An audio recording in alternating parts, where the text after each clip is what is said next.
Good morning, everybody. Welcome to Café on Tampa Online. Great Friday morning. We've got another excellent speaker this morning. Del, why don't you introduce him? Thank you, Tom. Thank you, Bill. And good morning, everybody in Café on Tampa Land. We have a good program today. Our speaker is Tom Mudano. He's Executive Director of American AmSkills. And AmSkills helps people start a career in manufacturing during COVID-19. Tom, tell us a little bit about yourself and AmSkills. Well, thank you. I appreciate you all letting me participate today. My name's Tom Mudano. I actually grew up here in Tampa Bay, longtime member and of the community here. And AmSkills is a program that was created by Pasco, Pinellas, and Hernando counties, specifically to help with workforce development for manufacturers and from an economic development perspective. So, as you know, manufacturers need people. And so we were created to help them fill that skills gap. Tell us a little bit about the manufacturing base that you're gearing towards in the Tri-County area and in Central Florida. Well, a lot of people may not realize it, but Tampa Bay has the most number of manufacturers in the state of Florida. There's huge opportunities in the industry in a variety of jobs. Basically any type of job, there's HR jobs, of course, office administration, but when you get into the technical side, machining, CNC machinists are needed desperately. You have assemblers, just a variety of jobs that are available and open right now. We talked to a company recently, they have 180 positions open right now. But one of the big problems is a lot of people don't even realize what the manufacturing industry is or that there are opportunities. So what the main things we focuses on is trying to help people be aware and help recruit into this industry. And what is your target population that you recruit towards? Is it people in high school, coming out of high school, young adults, or older adults, or all the above? It's all the above. We actually have a manufacturing academy located in Pinellas County at Northeast High School. This is a program that's done during the day. And then we just launched the first manufacturing academy in Pasco County at Anclote High School. We're just starting with freshmen there. But the school systems, it costs 5 times more to run a manufacturing program in a high school than it does, math class, right? So it's really difficult for the school systems to provide these programs without outside assistance. They often can't keep an instructor because they can go make more money in the industry. So we help with the high schools by providing the instructor, finding the instructor, I should say, and then helping with offset some of those costs. And then in regards to adults, we work with all ages of adults. We have machining programs, mechatronic programs, and you see behind me is our mobile workshop, and we can get into that a little bit later. But basically, it's a way for us to take training and help people get jobs in the community living close to their home.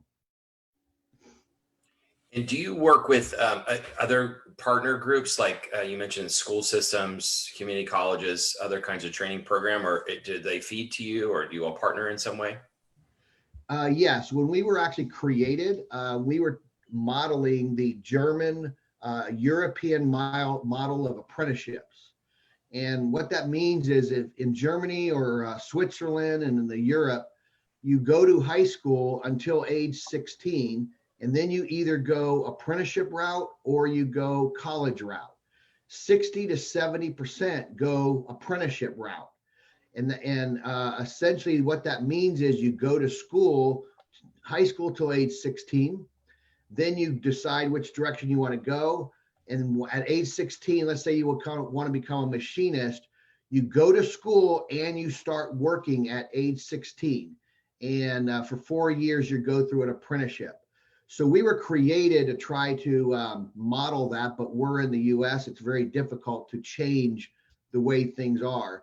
So we work very closely with the school systems and all the counties, with the college systems, because we're a feeder system to them as well.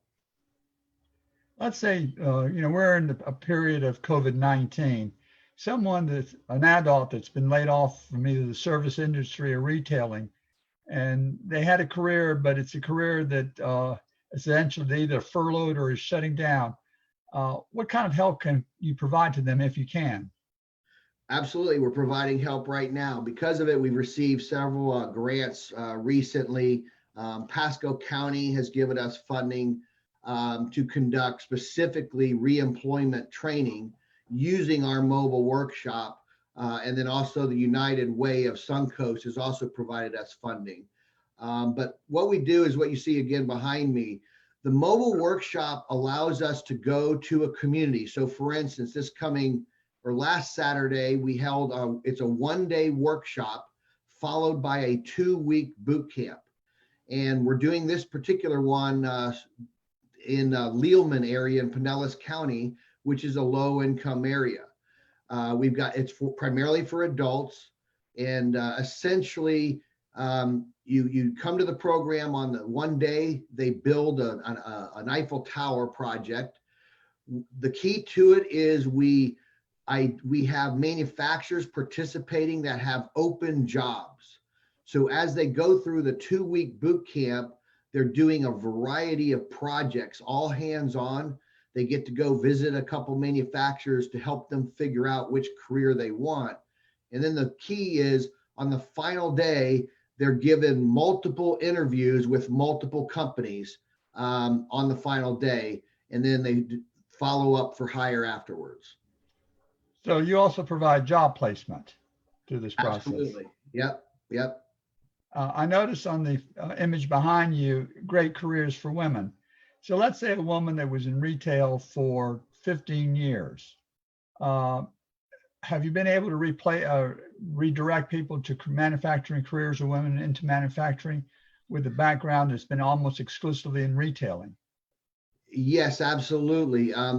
Again, a lot of women don't even realize the potential opportunities in the manufacturing industry. So for instance, we did our first boot camp back in January, and it was again at Lealman, and 50% were women. And out of that program, we had 15 people who were eligible for hire, and 80% of them were hired. So we have numerous women who were hired out of that program. So again, there's a lot of different jobs in the industry, a lot of different jobs that women are very capable of doing. In fact, Jabil, for instance, soldering is something that Jabil does, and for women specifically, it's a great career for them. But there's many other careers, and definitely we encourage women who may want to change careers to consider it, because there are high-paying jobs in the manufacturing industry. We know on the women's rights side, we know that women are taking over every industry now. I think that they're the largest number of people in the MBA programs and the engineering programs and the legal programs. So expect that they'll take over manufacturing too. I know at least 2 or 3 women who own manufacturing companies. What about IT? There's a high demand for cybersecurity programming. Do you all do any of that? Or is it mainly manufacturing? We primarily are focused on the manufacturing industry at this point.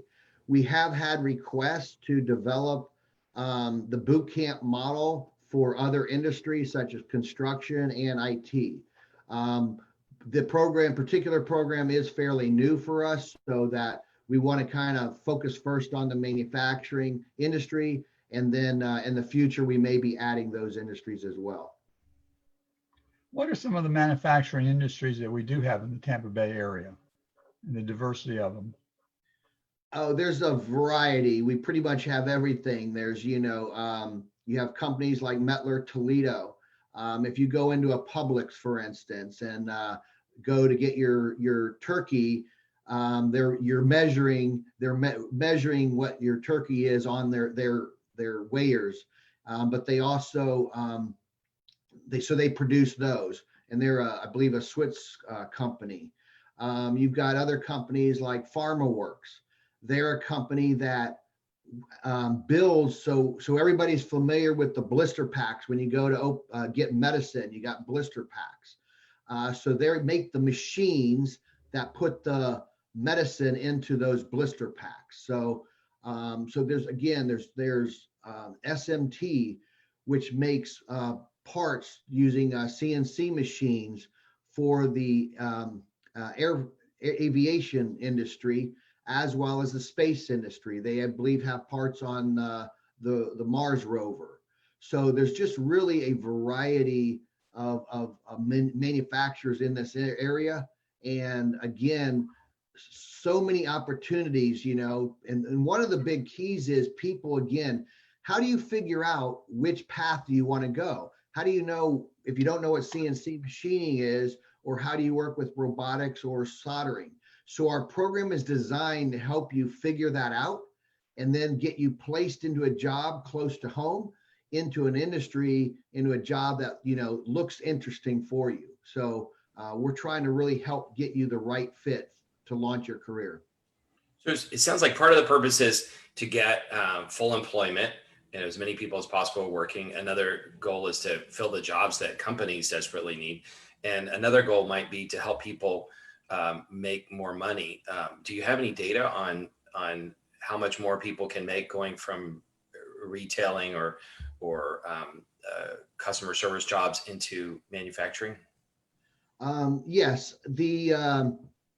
obviously there's different positions, and as we all have heard, people who finish college sometimes think they got a degree, so now they're going to make $100,000. Well, like any business, you got to start and you got to work your way up. If you may already have experience, for instance, if you have management experience, that can help you immediately from the start if you have any technical experience. But even if you have no experience, so for instance, coming out of our boot camp, they're averaging about $15 is an average with no experience whatsoever. But we've had people starting out at $18 to $20 an hour, depending on their experience.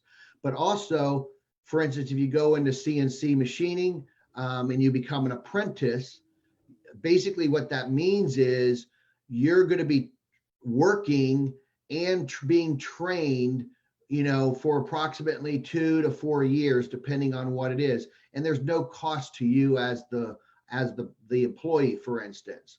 So some machinists are making, $70,000, $80,000. So there's just real opportunity to increase your income and have steady income as you go. Do you also provide any ancillary services such as assistance with daycare or elder care, what have you? So somebody's unemployed, has the time and to be able to go to the boot camp and then start off with a lower paying job. We don't directly provide any of that. However, we are very connected with community organizations and other nonprofits, because often people who are out of work or are in need those type of services and are already connected. So we very actively recruit and connect with those type of organizations. Number one, to get them to come into our program so we can help them. And then if they have those needs, then we try to work with those organizations to help them fulfill that. We don't want to be everything, try to do everything. Essentially what we want to do is our main focus is workforce training, recruitment, workforce training, and getting them placed. But one other key piece is we're looking to not just get somebody a job, we're looking to get them a career. So we also provide coaching services. So while they're in the boot camp, for instance, we have Yvette Clayton, who comes in and is a coach, will help give them guidance on their resume. They put their resumes together, how to interview. We provide mock interviews prior to the final day. And then once they leave the boot camp, she works with them via Zoom and other ways to coach them along until they get a job. And then also once they have the job, she works with their supervisors and the candidate or the employee now to make sure that they're doing well and setting goals. And again, we're trying to reach long-term success in careers. What about people who didn't graduate high school? Are there opportunities for them too, or do they need to get a GED first? We do, most of the manufacturers require GEDs. So we do ask them to try to have the GED, and then of course connect them with the school systems, adult education, and those type of things. But you know, a GED is fine. Even people who maybe have criminal backgrounds, manufacturers are also helping and are opening up their doors to people who may have a criminal background as well. So really, it doesn't matter what your story is, as long as you're ready to get to work and you want to start a career. Really, we work very closely to help you accomplish that. Is there any relationship between food production and manufacturing in our service area? Actually, there is. There's a company that a manufacturer that is in St. Petersburg, for instance, and they make bread for many restaurants and other stores throughout the country, or the Tampa Bay area, I mean. But if you were to go into it, it is a manufacturing setting. And so, you know, people who maybe like to do culinary, you know, that could be an opportunity for them. It's kind of interesting. You wouldn't think of that, but it is. They are manufacturing on a very large scale a product for the local community. So there's definitely opportunities with them. Let me just remind everybody who's watching, we do this as a public service to spread information. Obviously, there are a lot of people that don't have jobs right now. People in the service industry have been either temporarily laid off, furloughed, and they may be looking for a new career. So please hit the share button and the like button so that your friends and family can see it. You never know who might need to hear this information. And if you're watching on YouTube, please hit the subscribe button and the like and notification button as well. Next question. I was one of the founders of the Florida Medical Manufacturers Consortium a long time ago. And there are about 300, at least the last I checked, medical device manufacturers in Pinellas County, and they're doing business all over the world. And here in Tampa Bay, we have people who have come from all over the world, and they have language and cultural skills. We have obviously a lot of Spanish speakers, but we have people who speak other languages. What is the advantage of people that might have language or cultural skills in getting these jobs?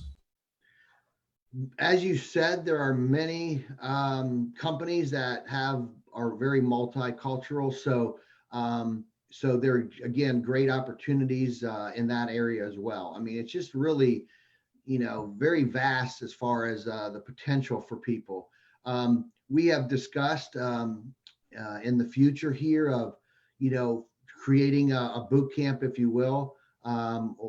We do have somebody who has Spanish speaking or speaks Espanol and can, so we encourage that into our program. So we're here to try to help the companies, and the companies, of course, are adapting, because as you also know, on a worldwide basis, much of our manufacturing had been moved outside of the US. And as you very well know, much of that is coming back to the US. So there was already a shortage of people prior to the pandemic. And now, even with that happening, there's going to even be a greater shortage of skilled people. And so even if you have no experience, the apprenticeship program helps you get into the industry, and then we help you to develop those skills into a long-term path. You mentioned that there were manufacturing jobs that went overseas that are coming back. What are some of those jobs that are coming back to the U.S. from overseas? Well, I mean, many of us have heard, you know, things like, you know, our iPhones and, you know, the production of electronics. A lot of our companies, you know, that is coming back here. You know, really, again, there's just so many different areas, pharmaceuticals. You know, there's just a lot of, it's really just, there's not any one specific, I would say, but there's just a tremendous amount of different companies building. You know, a lot of people don't realize everything that you touch has been built, has been made, has been manufactured. So there's a lot of things that have to be built. And now, the timing to get these things will eventually shorten, but because they were being shipped back over to the US, but it's going to take time. And again, the biggest concern is being able to get people to fill the jobs in order to improve and make our manufacturing more efficient. So in our title for this, we talked about COVID-19 and the differences with COVID-19, and we addressed the issue of a lot of people being out of work. But how also has the work environment changed? We've seen national stories about meat producing companies where COVID-19 has been circulating around. So is there any different way that you're training people now to prepare for how the workplace is different in COVID-19? Well, so like everyone else, we had to make some adaptations to our programs. We had, our machining programs that we conducted at our facility. We had to go to online because part of it can be done online. But the other big part is when we ran our first boot camp back in January, that was pre-COVID. And then we ran our second one in June and July, which is during COVID, the pandemic. So what we did is we instituted a significant number of protocols. So, when you come, everybody mandatory face mask, you were temperature checked prior to coming in. We even built plexiglass workstations. So each person was in their own plexiglass workstation, for instance. So we're making a significant amount of changes within the training arena. All right. But then as far as companies go, have there been impacts to the industries? Yes. So there may not be as many job openings during this time, but there's also for one company, but for another company, they may be exploding. We have a window company that's exploding again, who has like 180 positions. Pharmaceutical company we're talking with, who's going to be at our next boot camp. They have numerous jobs. So it just depends on the industry. But in regards to getting into the workplace, yes, they've made adjustments. But like anything, business has to keep going, and they're making those adjustments and moving forward to keep everybody safe. The clothing industry used to be pretty significant, especially in Hillsborough County. Is that still a viable industry in the Tampa Bay area? Tell us a little bit about that, or do you know? I actually don't know specifically in that particular arena. So we're focusing on what we did is we already registered apprenticeship program in the state of Florida. And what we did is we looked at the top jobs that were needed here in Tampa Bay, which was CNC machinist, tool and die maker, mechatronics, electronics technician, and industrial mechanic. So those are the primary areas that we focus on because those are the most needed jobs here in Tampa Bay. How long have you been in existence? AmSkills was formed in 2014 from a Florida Department of Economic Opportunity grant to launch us in 3 counties, Pasco, Pinellas, and Hernando. We started primarily with the high school after school program. Since then, we of course mentioned we moved into 2 high schools, and then we've been conducting the adult program since 2017. The mobile workshop unit that you see behind me, again, we just launched that, but we even see much great potential with it because now, and I hadn't mentioned this, we can take this to different communities in Tampa Bay. Rather than bringing people to a training center in Newport Richey, we can go to Pinellas County or we can go to Hillsborough County. And what we do is we recruit companies within the surrounding area of that location with the goal of getting them hired to a company close to where they live. Let me go ahead. Somebody that's out there listening now, and they have been furloughed and are thinking about another career. What's the first step in contacting you and getting into an apprenticeship program? The first thing they should do is go to our website, which is amskills.org, and they can read about our boot camps. There's some videos there. but they should also register on our waiting list for a future boot camp. We have numerous ones scheduled. We're doing about one per month right now. So for instance, we're doing one at Lealman in Pinellas County. It's starting on Monday. It's already full. Then we'll be coming to Newport Richey in October. And then we'll be going to Oldsmar in November, December. And then in January, we'll be rotating it. So you'll have to look at the schedule there. But obviously there's, we want to try to again, get people attending where they live close to home. So the best way is to go to our website, amskills.org, and there's a phone number there as well to learn more about it. And also for companies that need employees, you said one company needs 180 people right now. Where should they go and how do they interact with you? And also for anybody who's interested in supporting either through volunteer time, expertise, or making a donation, how should they contact you as well? So in regards to the manufacturers, yes, we really encourage manufacturers who have openings to give us a call. Go to our website and give us a call. We do a very short 15-minute presentation just to give you an idea of what it's about. Plus there's the Manufacturing Collaborative, which is coordinated by Dr. Clayton with Tampa Bay Works. So that's a group of manufacturers working together to help identify the issues. So, but again, going to our website is a key thing for them. And then we are a 501c3. So yes, we are looking for, if anybody would like to participate as a volunteer or donation to help cover costs, that would be wonderful. We're at the end of our time. Unfortunately, these things always run out really fast. I want to thank Diane Jones for who has been to Café con Tampa many times for recommending another great speaker. And thank you for coming this morning. Thanks everybody for watching. Again, we do this as a public service, so please hit the share button and make sure that as many people as possible get this information. You never know who might need to know, how to transition their career or to start planning their next career step. Any final thoughts? Just want to thank you all for letting us participate today. And we encourage everyone, if you're just looking for a job or looking to get out of this thing, give us a call, get on our website, and get set up for the next boot camp. Great. Thanks so much, everybody. And by the way, thanks also to our board members who are supporting us behind the scenes. And we hope to be back in person as soon as we possibly can. Thanks. Take care, everybody.